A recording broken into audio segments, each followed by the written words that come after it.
Hello everyone and welcome back to another tutorial from Tech for Gamers. In this video, I'm going to show you how you can optimize the graphic settings on the PowerWash Simulator 2 game. So let's get started right away.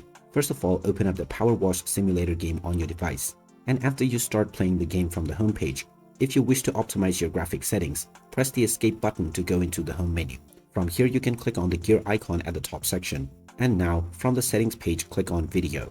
You will then see various different options that you can change. Make sure that the correct resolution is selected within your device, and also choose the appropriate frame rate or the unlimited option. Now, if you notice any screen tears within the game, also enable VSync. After this, you can first of all try using the highest preset that is available for each one of these options. Now, if it is supported, then go with the highest options for all of these, and you can then go back and your settings will be saved. You can now play around within your game and see how your settings feel. If you don't notice any issues, and if it is working just fine, then you don't need to make any more changes.